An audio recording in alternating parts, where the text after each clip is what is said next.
جب دل میں تعریف کی چاہت پیدا ہوتی ہے اس وقت انسان کا بڑا نقصان ہوتا ہے۔ پھر اسے ہر وہ شخص برا لگتا ہے جو اس کے لیے اچھے جملے نہیں کہتا۔ کبھی بھی کوئی چاہت پیدا نہ کریں، اور اگر آپ نے نیک کام کر کے یہ چاہت پیدا کی کہ لوگ میری تعریف کریں، لوگ مجھے اچھا کہیں، تو پھر شریعت اس کو ریاکار کہتی ہے۔ اس کی تعریف نہیں ہوتی بلکہ اس کی مذمت ہوتی ہے۔ نبی پاک سید عالم صلی اللہ علیہ وسلم نے فرمایا، لوگ پہاڑوں کے برابر نیکیاں لے کے قیامت کے دن اللہ کی بارگاہ میں آئیں گے تو رب کریم فرمائے گا اس کا اجر اسی سے جا کے مانگو جس کو دکھانے کے لیے تم کرتے رہے ہو، میرے لیے تو کی نہیں، اس سے لے لو جو چاہت تھی نا تمہاری کہ فلانا میری تعریف کرے۔ تعریف کا ذوق ختم کریں، تب تبارک و تعالیٰ کے بندوں کو بندوں کی تعریف کی ضرورت ہی نہیں، ان کی حاجت ہی نہیں۔ ان کی توجہ یہ ہے کہ میرا رب اور میرا رسول مجھ سے راضی ہے کہ نہیں۔ یہ جو سیاست ہے نا، سیاست اس کو بھی راضی رکھنے کی، اس کو بھی راضی رکھنے کی، اس کو بھی سیٹ رکھنے کی، اس سے باہر نکلنا۔ ایسا ممکن ہی نہیں ہو سکتا کہ آپ ساری دنیا کو سیٹ رکھ سکیں۔ تعریف کی خواہش جو لوگ پیدا کرتے ہیں، حضرت عمر فاروق رضی اللہ تعالیٰ عنہ فرمایا کرتے تھے، جو میری تعریف کرتا ہے میرا دل کرتا ہے میں اس کے منہ میں مٹی ڈالوں، یہ میرا کس طرح کا دوست ہے۔ تو کہا حضور پھر کیا کریں جن کو آپ سے پیار ہے؟ فرمانے لگے اگر مجھ سے پیار ہے تو میرے لیے دعا کریں، میرے لیے دعا کریں جو میرے لیے ذخیرہ بنے۔ ہم قائل ہو گئے ہیں تعریف کے، کوئی کام کر کے لوگ فوراً رزلٹ مانگتے ہیں، فوراً۔ بہت سارے لوگ ہیں اور نعت کے بعد وہ یہ مانگتے ہیں کہ کہا جائے کہ تم نے بڑا، کیا بچے کیا بات ہے تمہاری۔ قاری صاحب کہتے ہیں کہ تعریف کی جائے کہ میں نے تلاوت کی تو آج حدی ہو گئی۔ واعظ کرنے کے فوراً بعد کہتا ہے آج پھر دیکھا کیسے جملے کہے، تو ضائع ہو گیا کام۔ ایسا نہیں کریں۔ جس بندے نے کہا میری تعریف کرو، جس نے کہا اس نے تو اجر مانگ لیا، تو جو اجر مانگتا ہے وہ محبوب نہیں ہوتا، وہ سوداگر ہوتا ہے، وہ پیار نہیں کر رہا، وہ تو تجارت کر رہا ہے۔ جس نے کہا میرا نام لو میری تعریف کرو تو اس نے تجارت کی ہے۔ یہ شفقت کے ساتھ کوئی بزرگ کسی کے لیے خیر کے جملے کہہ دیں تو وہ ذخیرہ آخرت بن جاتے ہیں، وہ ذخیرہ آخرت بن جاتے ہیں۔ لیکن خواہش کرنا کہ میری تعریف ہو اور مجھے تعریف ملے گی تو میں آگے بڑھوں گا، شریعت اسلامیہ اس کو سخت ناپسند کرتی ہے۔ نبی پاک صلی اللہ تعالی وسلم کے غلام کہتے ہیں دل کرتا ہے مٹی ڈالیں، اور ویسے بھی تعریف اور خوشامد میں فرق ہوتا ہے۔ ہم خوشامد پہ راضی ہوتے ہیں، ہمیں پتہ ہوتا ہے سامنے والا ہمیں بدھو بنا رہا ہے، لیکن ہم بن رہے ہوتے ہیں، وہ کہہ رہا ہوتا ہے۔ میں نے دیکھا ہے بہت سارے استادوں کی خواہش ہوتی ہے شاگرد میری تعریف کریں، استاد جی کیا بات، تو شاگردوں مریدوں سے تو تعریف بندہ کرا ہی لیتا ہے، اس میں کون سی ایسی بات؟ مزہ تو تب ہے جب اہل خیر بات کریں، اچھے لوگ، غیر جانبدار لوگ جملے، تعریف کی خواہش چھوڑ دیں، چھپ کرنے کی کریں۔ نبی پاک صلی اللہ علیہ وسلم نے فرمایا تم میں سے بہترین مسلمان ہے جو متقی زیادہ ہو، بے نیاز ہو، دنیا کے مال پر اس کی توجہ نہ ہو، اور فرمایا اس کی یہ بھی خواہش نہ ہو کہ لوگ اسے اچھا کہیں۔ دیکھیں نا انبیاء کرام علیہم السلام کو دنیا میں کتنے لوگوں نے اچھا کہا، آپ ذرا غور تو کریں۔ جو اکثریت ہوتی تھی وہ تو مخالف ہوتی تھی، زیادہ تر لوگ تو ان کے بارے میں خیر کے جملے اور ان کی ستائش نہیں کرتے تھے، لیکن اللہ کے پیغمبر پھر بھی اپنا کام کرتے جاتے، پرواہ ہی نہیں کوئی کیا کہہ رہا ہے۔ اس لیے تعریف کی خواہش چھوڑ دیں، تعریف سے باہر آئیں، تعریف نقصان دیتی ہے۔ میں نے پہلے بھی ایک دفعہ عرض کیا تھا، صوفیاء میں ایک گروہ گزرا ہے، داتا علی اجویری نے اس کا ذکر کیا، اس کو کہتے ہیں ملامتی فرقہ۔ ان پر کوئی ملامت کرے تو وہ راضی ہوتے ہیں، ان کو کوئی برا کہے تو وہ خوش ہوتے ہیں۔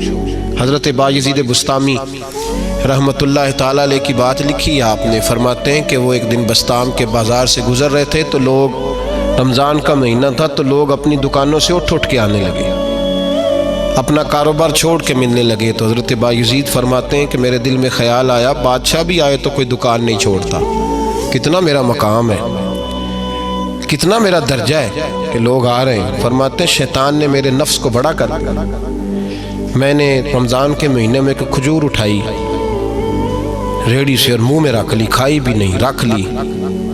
لوگ کہنے لگے دفع کرو، یہ بھی کو بلی ہے، روزہ ہی نہیں رکھا ہوا۔ فرماتے ہیں لوگوں نے مجھے برا کہا، میں دنیا سے ٹوٹ گیا پر میرا اپنے رب سے رشتہ مضبوط ہو گیا۔ میں اس دن جا کے رویا اس کی بارگاہ میں۔ تو یہ جو ہے نا تعریف کا چکر، شیخ سعدی فرمایا کرتے تھے لکڑی کو گھن کھاتی ہے اور بڑے لوگوں کو تعریف کھا جاتی ہے۔ بڑے لوگ جو تھے نا پرانے بادشاہ، انہوں نے قصیدے پڑھنے کے لیے شاعر رکھے ہوئے تھے، چودھری، سردار، رئیس، سیٹھ، ان لوگوں کو کون سی چیز خراب کرتی ہے؟ وہ لوگ آگے گزر جاتے ہیں جو ان کو چودھری کہہ کے سلوٹ کرتے ہیں، چودھری صاحب پیچھے رہ جاتے ہیں۔ وہ تو بنا کے چلا گیا، اسے کام نکال کے چلا گیا۔ تو کبھی بھی زندگی میں تعریف کی خواہش پیدا نہ کریں، اور صوفی تو تعریف کراتا ہی نہیں، درویش تو تعریف کراتا ہی نہیں۔ وہ کہتا ہے مجھے بندوں کی تعریف سے کیا غرض، میں نے تو وہ والی تعریف کرنی ہے جو میرا رب میری کرے گا، آخرت کی طرف توجہ۔ تو تعریف پر غور نہ کریں، تعریف کی خواہش نہ کریں، لیکن ایک بات ضرور دل میں پیدا کریں، یہ ضرور سوچیں کہ اچھے بندے اور مخلص لوگ، شریف لوگ آپ کے بارے میں رائے کیا رکھتے ہیں، یہ ذہن ضرور بنائیں۔ مخلص جو آپ سے مخلص ہے، مخلص لوگ، اچھے لوگ، شریف لوگ آپ کے بارے میں کیا رائے رکھتے ہیں، اس رائے کا خیال رکھنا بھی دین کا حصہ ہے۔ حضرت عمر فاروق رضی اللہ تعالیٰ عنہ فرماتے میں کھڑا تھا، یہ بخاری شریف میں حدیث ہے، فرماتے میں کھڑا تھا نبی پاک صلی اللہ علیہ وسلم کی بارگاہ میں، تو ایک جنازہ گزرا۔ جنازہ جو اٹھانے والے تھے نا، وہ کہہ رہے تھے کہ یہ بڑا ہی اچھا انسان تھا، اس نے غریبوں کی خدمت کی، دین کی نوکری کی، لوگوں سے پیار کیا، ماں باپ، بہن بھائی، رشتہ دار، ہر ایک کے لیے اس کا رویہ اچھا تھا۔ فرماتے ہیں نبی پاک صلی اللہ علیہ وسلم نے جنازہ اٹھانے والوں کی بات سن کے فرمایا واجبت، اس پر واجب ہو گئی۔ حضرت فاروق اعظم رضی اللہ تعالیٰ عنہ فرماتے ہیں تھوڑی دیر کے بعد ایک اور جنازہ گزرا، تو جنازہ اٹھانے والے کہہ رہے تھے بڑا شریر آدمی تھا، زبان کا برا، دھوکے باز، فراڈیا، بے ایمان، مال کھانے والا لوگوں کا، لوگ یہ باتیں کر رہے تھے۔ نبی پاک صلی اللہ علیہ وسلم نے فرمایا واجبت، اس پر بھی واجب ہو گئی۔ حضرت عمر کہتے ہیں جنازے گزر گئے دونوں، میں نے عرض کی یا رسول اللہ صلی اللہ علیہ وسلم، جس کو لوگ اچھے جملوں سے یاد کر رہے تھے اس پر بھی واجب ہو گئی، اور جس کو لوگ برے جملوں سے یاد کر رہے تھے اس پر بھی واجب ہو گئی۔ تو محبوب نے وہاں لفظ ارشاد، یہ بخاری کے لفظ ہے، فرمایا انتم شہداء اللہ فی الارض، فرمایا عمر تم لوگ زمین پر میرے اللہ کے گواہ ہو، تم لوگ، چونکہ اشارہ حضرت عمر کی طرف ہے تو اس سے مراد نیک لوگ، اس سے مراد پرہیزگار لوگ، اچھے لوگ۔ انتم شہداء اللہ فی الارض، تم لوگ زمین پر اللہ کے گواہ ہو۔ فرمایا جس کو جنازہ اٹھانے والے لوگوں نے کہا کہ یہ بندہ اچھا تھا، تو میں نے کہا واجبت، اس پر جنت واجب ہو گئی۔ اور جس کو جنازہ اٹھانے والے لوگوں نے کہا شریر تھا، برا تھا، نالائق تھا، تکلیف دیتا تھا، چونکہ تم زمین پر اللہ کے گواہ ہو، تو میں نے کہا واجبت، اس پر جہنم واجب ہو گئی۔ اپنے مخلصین کے بارے میں ضرور یہ خیال کریں کہ ان کی آپ کے بارے میں رائے کیا ہے۔ رائے، اچھے لوگوں کی رائے، ہمیشہ مخلصین کی رائے۔ ایک درویش نے ایک عجیب بات لکھی ہے، ہمارے یہاں کہا جاتا ہے نا زبان خلق کو نکارہ خدا سمجھو، اس سے مراد ہر آدمی کی رائے نہیں ہوتی۔ بہت سارے لوگ تو حسد میں آ کے بھی باتیں کرتے ہیں، ان کی رائے یہاں مقصود نہیں، مخلصین کی، خیر والے لوگوں کی۔ اچھے کچھ لوگ تو ایسے ہوتے ہیں جن کی کسی کے بارے میں بھی رائے ٹھیک نہیں ہوتی، وہ جب بھی بات کرتے ہیں یا حسد کی بنیاد پہ کرتے ہیں یا بغض اور کینے کی، ان کی بات نہیں۔ لیکن باقی جو خیر والے لوگ، مثبت جو طبقہ ہے، جو اچھی سوچ کا حامل، وہ ہمیں پتہ ہوتا ہے کون سا بندہ کس طرح کا۔ ایک درویش کہتے ہیں کہ ایک دفعہ طوفان آ گیا ہماری بستی میں، تیز طوفان، تو ایک آدمی بہت بڑے درخت کے نیچے کھڑا تھا، تو ایک شخص نے اس کو کہا بھائی طوفان بڑا سخت آنے والا ہے، پتہ نہیں کیا بنے گا، گھر چلا جا۔ اس نے کہا میرا اللہ مجھے بچا لے گا۔ ایک اور بندہ دور سے دوڑا آیا, اس نے کہا بھائی تو شاید خیال نہیں کر پا رہا, طوفان آنے والا ہے, بڑا سخت, بڑا تیز طوفان آنے والا ہے. ہاں تیز طوفان آئے گا, گھر چلا جا, بچ جائے گا. اس نے کہا میرا اللہ بچائے گا. پھر ایک تیسرا شخص آیا جو اس سے پیار کرتا تھا, اس نے بھی یہی جملے کہا گھر لوٹ جا, طوفان تیز ہے, تو بچ جائے گا ورنہ پتہ نہیں کیا بنے گا. 3 لوگوں نے پیغام دیا, اس نے تیسرے کو بھی کہا میرا اللہ مجھے بچائے گا. اب وہ لوگ تو چلے گئے, اچانک طوفان تیز آیا, درخت کا ایک بہت بڑا حصہ ٹوٹا, موٹی لکڑی ٹوٹی اس کے سر پہ لگی, بندہ انتقال کر گیا.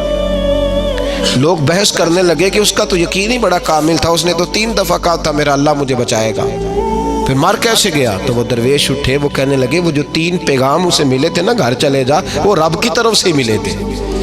وہ جو 3 مخلصین نے اسے آ کے کہا تھا نا کہ بچ جا اس گلی سے, تو وہ بھی آوازیں قدرتی تھی, وہ بھی اسے اللہ دیکھے نا.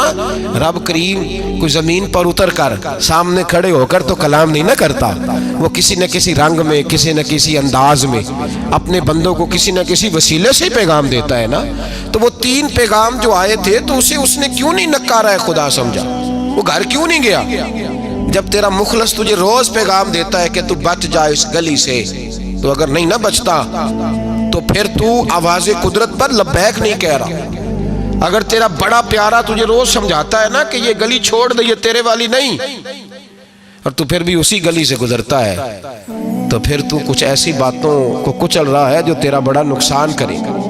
بھائی مخلصین جب بات کریں تو ان کی بات کا خیال رکھ, غور کیا کر. تیرے مخلص تیرے بارے میں حضرت عبداللہ ابن عمر, حضرت عمر کے بیٹے تھے, حضرت حفصہ نبی پاک صلی اللہ علیہ وسلم کی زوجہ ہے, حضرت عمر کی بیٹی ہیں. ایک دن حضرت عبداللہ ابن عمر کہنے لگے حفصہ نبی پاک صلی اللہ علیہ وسلم سے پوچھنا ان کی میرے بارے میں کیا رائے ہے, اچھے لوگوں کا خیال کر. دیکھیں نا حضرت ابو بکر نے بھی ایک دن حضرت بلال سے کہا تھا حضور سے پوچھ کے بتانا. اور یار تم کبھی خیال ہی نہیں کرتا اس بات کا. فرمایا پوچھ کے بتانا ابو بکر کے بارے میں ان کی رائے کیا ہے, پوچھ کے بتانا, پتہ تو چلے, ان سے بات کرنا. ہم نے کبھی سوچا ہے ہماری اماں ہمارے بارے میں کیا سوچتی ہے؟ کتنے بد نصیب ہیں وہ بیٹا جس کے ماں باپ اس سے بات کرتے ہوئے ڈرتے ہیں کہ پتہ نہیں کہاں سے بولے گا. کبھی ہم نے سوچا ہے کہ ہمارے اساتذہ اور مشائخ کا ہمارے بارے میں رویہ کس طرح کا ہے؟ ہر استاد کو کھڑا کر کے کبھی کہا نہیں جا سکتا کہ جا میرا بیٹا میرے لیے فلاں چیز لے کے آ, کچھ کا پتہ ہوتا ہے. ہر مرید کو ہر بات نہیں بتائی جا سکتی, کچھ کا پتہ ہوتا ہے اس کا رویہ کس طرح کا, یہ کس مزاج کا ہے. حضرت عبداللہ ابن عمر رضی اللہ تعالیٰ عنہ نے حضرت حفصہ کی ڈیوٹی لگائی, فرمایا پوچھ کے بتانا محبوب سے میرے بارے میں رائے کیا ہے. نبی پاک صلی اللہ تعالی وسلم شام کو گھر آئے تو وہ بہن تھی نا, انہوں نے تو کہا جب کبھی موقع ملے تو وہ بہن تھی, انہوں نے کہا موقع کی کیا بات ہے, میرے بھائی نے کام بتایا. اسی دن ہی محبوب پاک علیہ السلام سے پوچھنے لگی, کہنے لگی یا رسول اللہ عبداللہ ابن عمر کے بارے میں آپ کی کیا رائے ہے؟ تو میرے محبوب علیہ السلام نے فرمایا عبداللہ لڑکا تو بڑا اچھا ہے تو رجل صالح نیک ہے, لیکن میں نے سنا ہے کہ عشاء پڑھ کے سوتا ہے اور فجر کی نماز تک سویا ہی رہتا ہے, وہ 2 نفل بھی تہجد کے نہیں پڑھتا. فرمایا یہ اس کی کمزوری مجھے پسند نہیں, یہ اس کا انداز مجھے بھلا نہیں لگتا, یہ خامی ہے اس کی کہ عشاء کے بعد غافلوں کی طرح بستر پہ لیٹتا ہے اور پھر فجر تک لیٹا ہی رہتا ہے. اس کو چاہیے کچھ وقت اٹھ کے رب کی عبادت بھی کرے. حضرت حفصہ کہتی ہیں میں نے کہا کہ بھائی محبوب کہتے ہیں بندہ تو بڑا اچھا ہے پر فجر تک غافلوں کی طرح سویا رہتا ہے. رات پوے تے بے دردانو نیند پیاری آوے, درد مندانو یاد سجن دی ستیاں میان جگاوے. اور ساون کی کالی راتوں میں جب بوندا باندی ہوتی ہے وہ راتوں کو اٹھ اٹھ روتے ہیں جب خلقت ساری سوتی. فرمایا وہ سویا رہتا ہے. تو حضرت عبداللہ ابن عمر کہنے لگے بہن تو گواہ ہو جا, آج کے بعد تیرے بھائی کی تہجد کبھی قضا نہیں ہوگی, میں وقت پہ پڑھا کروں گا, اس لیے کہ مجھے تو سرخ روح ہونا ہے آقا کی نگاہوں میں. زمانے کیا ہے کیا ناصر بھلا جانے, برا جانے کہ موج ہے دنیا کیا کہتی ہے، مجھے تو حضور کی نظر میں اپنے آپ کو صحیح ثابت کرنا ہے، وہاں مجھے یاد رکھو مخلصین کا کبھی جو آپ کے مخلص لوگ ہیں ان کے اعتماد کو کبھی ٹھیس نہیں پہنچنی چاہیے۔ کچھ دروازے ایسے ہوتے ہیں جن کے بغیر گزارا نہیں ہوتا۔ رب تبارک و تعالیٰ فرماتے ہیں ان الذین آمنوا وعملوا الصالحات سیجعل لهم الرحمن ودا، فرمایا تو ایمان لانے کے بعد عمل اچھے کرنا، میں لوگوں کے دلوں میں تیری محبت پیدا کر دوں گا۔ تجھے تعریف کرانے کے لیے بھاگنے کی ضرورت نہیں پڑے گی، میں خود لوگوں کے دلوں میں تیرا پیار ڈال دوں گا، لوگ خود تجھ سے پیار کریں گے، لوگ خود تیری طرف کھنچے چلے آئیں گے، خود بخود لوگوں کو موڑ دوں گا۔ تو یاد رکھیں مخلصین آپ کے بارے میں کیا کہتے ہیں، اچھے لوگوں کا رویہ آپ کے بارے میں کیا ہے، لوگ آپ کے بارے میں کس طرح کے جملے کہتے ہیں، خیر والے لوگ، وہ چیزیں ہمارے لیے سرمایہ آخرت ہے۔ حضرت عبداللہ ابن سلام رضی اللہ تعالیٰ عنہ کے ایک بیٹے کی ملاقات حضرت عمر کے بیٹے سے ہو گئی۔ تو حضرت عبداللہ ابن سلام رضی اللہ تعالیٰ عنہ کے صاحبزادے کہنے لگے عبداللہ بن عبداللہ، وہ کہنے لگے حضرت عمر کے بیٹے سے کہ تو جہنم کے تالے کا بیٹا ہے، تو کفل جہنم کا بیٹا ہے۔ تو حضرت سیدنا عبداللہ ابن عمر جو تھے وہ ناراض ہو گئے کہ میرے باپ کو جہنم کا تالا کہا۔ گھر جا کر حضرت عمر کو شکایت کی کہ عبداللہ بن سلام کا بیٹا کہتا ہے تو جہنم کے تالے کا بیٹا ہے۔ تو حضرت عمر کہنے لگے اس کو کیا لکھ کے دے اور اپنے باپ سے سائن کرا کے دے۔ کہ ابا جی اس نے اتنی سخت بات کی اور آپ خوش ہو رہے، فرمایا اسے کہو لکھ کے دے۔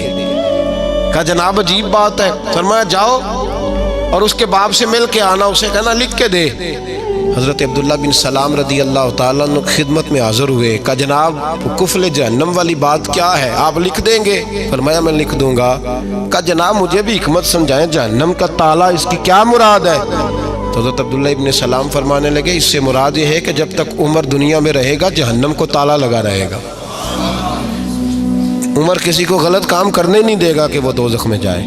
صحابہ کے بارے میں جب کوئی جملہ کہا کرتا تھا وہ کہتے تھے کہ اسے لکھو، اہل خیر کی رائے، اچھے لوگوں کی ہمارے بارے میں رائے کیا ہے ہمیں پتہ ہونا چاہیے۔ اچھے لوگ ہمیں پتہ ہوتا ہے شہر کے لوگ ہمارے بارے میں کیا کہتے ہیں، ہمیں پتہ ہوتا ہے کہ غریب لوگوں کی ہمارے بارے میں رائے کیا، ہمیں پتہ ہوتا ہے کہ دکھی بہن ہمیں کس طرح دیکھتی ہے، ہمیں پتہ ہوتا ہے کہ کمزور رشتہ دار ہمارے لیے کس طرح کا رویہ رکھتے ہیں، ہمیں پتہ ہوتا ہے کہ ہمارے دوست احباب ہمیں کس طرح کا جانتے ہیں۔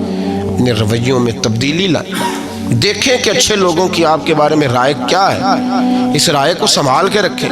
صحابہ کرام علیہم رضوان بڑے خیر والے جملے ایک دوسرے کے بارے میں کہا کرتے تھے۔ حضرت علی فرمایا کرتے تھے کہ عمر دنیا میں اس طرح ہے جس طرح خدا کی رحمت کا بادل برس رہا ہے، اور جناب عمر فرمایا کرتے تھے اگر علی ہمارے درمیان نہ ہو تو ہم تو ہلاک ہی ہو جائیں، علی ہے تو ہم بچے ہوئے ہیں۔ ایک دوسرے کے بارے میں خیر کا جملہ ان کی زبانوں پہ رہتا تھا اور وہ اس رائے کا لحاظ کرتے تھے، وہ اس رائے کا پاس کرتے تھے۔ ہم لوگ بھول گئے ہیں، ہم کبھی سوچتے ہی نہیں کہ فلاں میرے بارے میں خیر کا جملہ کہتا ہے کہ نہیں، عام دنیا داروں کی بات نہیں۔ تو بھائی یہ دیکھیں کہ اچھے لوگ آپ کے بارے میں کیا کہتے ہیں، اس گواہی کو سنبھال کے رکھیں، وہ گواہی صبح قیامت کام آئے گی۔ خیر کے جملے صبح قیامت، یہ زمین پر جو لوگ ہمارے بارے میں جملے کہیں گے یہ کرامن کاتبین لکھ کے لے کر کے جائیں گے۔ ایک جنازہ گزر رہا تھا تو نبی پاک صلی اللہ تعالی وسلم نے فرمایا مسترجن او مسترجن منہ، فرمایا یا یہ نجات پا گیا ہے یا لوگ اس سے نجات پا گئے، یا یہ نجات پا گیا یا لوگ نجات پا گئے۔ حضرت انس بن مالک کہتے ہیں مجھے وجد ہو گیا، میں نے کہا حضور کیا مطلب؟ تو میرے محبوب پاک علیہ الصلوۃ والسلام نے فرمایا اگر تو یہ انسان اچھا تھا تو پھر آج نجات پا گیا ہے، اپنے خدا کی رحمت میں پہنچ گیا، اور اگر یہ برا تھا تو پھر دنیا اس سے نجات پا گئی، لوگوں کی جان چھوٹ گئی، لوگوں کی جان چھوٹ گئی، جان چھوٹ گئی۔ لوگ جنازوں پہ بھی کہتے ہیں اس نے بڑے قبضے کیے، اس نے بڑے ظلم کیے، اس نے بڑا کچھ کیا، جنازوں پہ بھی لوگ باز نہیں آتے۔ اچھے لوگوں کی رائے کیا ہے یہ ہمیں یاد، کوئی کسی کونے سے نکل آتا ہے، کوئی کسی کونے سے نکل آتا ہے جنازے، یار یہ میرا بھی خیال رکھتا تھا، کوئی کسی کونے سے نکل کے کہتا ہے میری غریبی پر BC کا پردہ تھا،